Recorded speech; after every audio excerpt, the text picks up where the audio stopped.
भारत वो एक ऐसा देश है कि जहाँ पर स्त्रियों की, महिलाओं की पूरे विश्व के अन्य देशों से वास्तव में बहुत ही पूजा होती है, बहुत ही सम्मान होता है। यहाँ के खुद वेद पुराण कहे हुए हैं कि यत्र नारस्तु पूज्यन्ते रमन्ते तत्र देवता।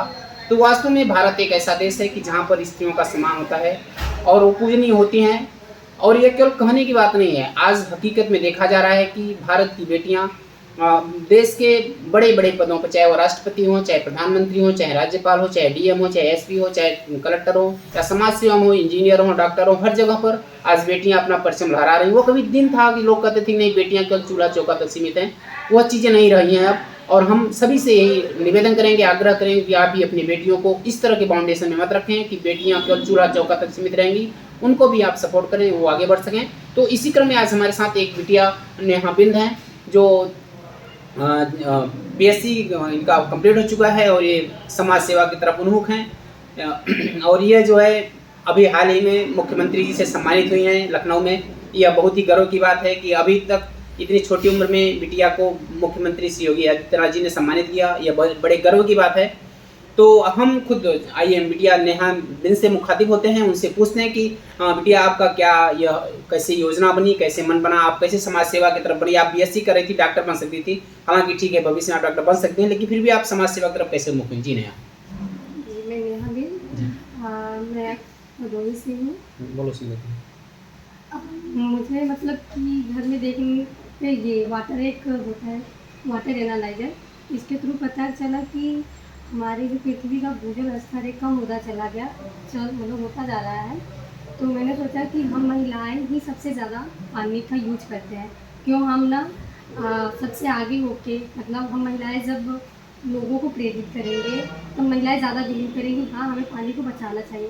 तो इसलिए हमने लखनऊ से बादाकर सर्कल के द्वारा लोगों को जल बचाने के लिए, मतलब प्रेरणा देने के लिए एक यात्रा जी। की। तो यहाँ पे नेहा ने बताया कि ये बहुत बड़ी बात इन्होंने बताया कि जिस तरह देखा जा रहा है कि पूरे विश्व में जल का स्तर धीरे धीरे उसका स्टेटस नीचे हो रहा है और वास्तव में पूरे विश्व के लिए जल का संकट धीरे धीरे गहरा रहा है।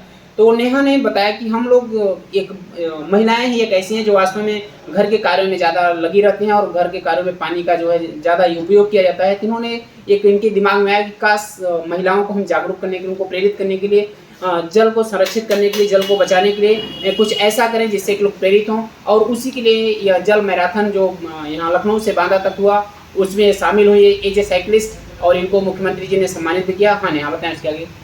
और मैं इसके साथ साथ लोगों को मैं सोचती हूँ कि जब शिक्षित रहेंगे लोग, मतलब हम लोगों की युवा जब तक शिक्षित नहीं होगी तब तक समाज अपना या भारत सुधर नहीं सकता। इसलिए हम अपने गांव में निःशुल्क शिक्षा देते हैं, अपने 30 बच्चों को हम निःशुल्क शिक्षा देते हैं। यहाँ पे नेहा ने एक बहुत बड़ी बात बताई कि वास्तव में जिस तरह सरकार तरह तरह की शिक्षा की योजनाएं चलाई, बच्चों के 1 से 14 साल तक के बच्चों को निःशुल्क शिक्षा हो रही है, तो नेहा भी उसमें अपना बहुत बड़ा सहयोग कर रही हैं। यह बच्चों को अपने गांव में, अपने आसपास के बच्चों को निःशुल्क पढ़ा रही हैं, ये एक बड़ी बात है। हाँ कि जहाँ आज देखा जा सकता है कि बच्चों को पढ़ाने के लिए लोग मोटी मोटी रकम लेते हैं और यहाँ पे नेहा निःशुल्क पढ़ा रहे हैं बच्चों को।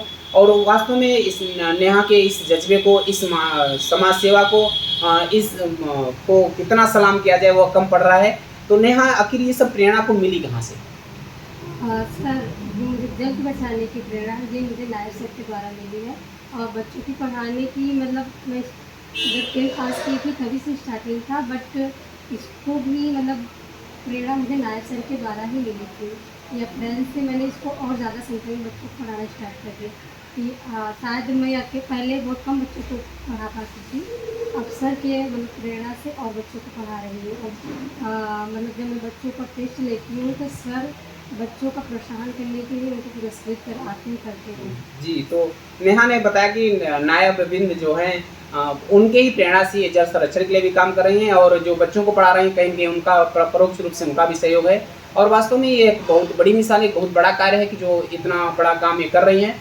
नेहा एक सवाल यहाँ आता है जिससे कि आपको लगता होगा ना कि अपना समाज कहीं कहीं अभी लगता है कि महिलाओं पुरुष प्रधान समाज है, क्या आपको ऐसा फील होता है क्या कि आप लखनऊ तक गई और फिर कहीं ऐसा फीलिंग हुआ, हालांकि आपको मुख्यमंत्री जी ने सम्मानित किया, लेकिन कहीं आपको ये एहसास हुआ क्या कि हम लड़की हैं, हम महिला हैं, इसलिए थोड़ा सा मैंने लोगों ने ऐसा कुछ कहा कुछ इससे करवाते आई हो? तो सर ये हमें मतलब ज़्यादा फाउंडेशन नहीं हुआ, लेकिन हाँ कुछ जगह हुआ जहाँ महिलाओं को अभी भी मतलब उस नज़रिए से देखा जा रहा है कि उनके इस क्षेत्र में आने से क्या फ़ायदा है। कुछ लोग बोले कि साइकिल चलाने से क्या फ़ायदा है, आप घर पे रह के अपना काम कर सकती थी। मतलब कुछ लोगों की निगेटिव थिंकिंग भी थी, पॉजिटिव थिंकिंग भी तो थी। उन लोगों के लिए आपको क्या संदेश होगा कि आप बताएं कि नहीं ऐसा हाँ, कुछ मेरा नहीं ये है। संदेश है कि मतलब लड़कियों को भी जैसे लड़कों को आरक्षण दिया जाता है, वैसे लड़कियों को भी दिया जाए, क्योंकि वो भी उन आगे बढ़ सकती हैं। जो लड़के कर सकते हैं वो लड़कियां भी कर सकती हैं, शायद उससे बेहतर भी कर सकती है, क्योंकि वो जिस चीज़ पे लगन लगाती है उसे एकदम ईमानदारी से अच्छे से करती हैं। लेकिन यहाँ पे यहाँ एक चीज़ आती है कि जैसे कि वास्तव में गार्जियन को अभिभावक को ये डर बना रहता है कि बिटिया है जाएगी कहीं इसका रास्ता न भटक जाए, ऐसा हाँ। केसेस देखने को मिलते हैं। तो इस तरह के केसेस के लिए उन बालिकाओं, लड़कियों, उन महिलाओं के लिए आपको क्या संदेश होगा कि वो बच्चियों को जैसे कि उनका परिवार का मन न तोड़े, जिससे कि परिवार के लोग उन पर विश्वास करें, उनको आगे बढ़ने में उनका सहयोगी साबित है।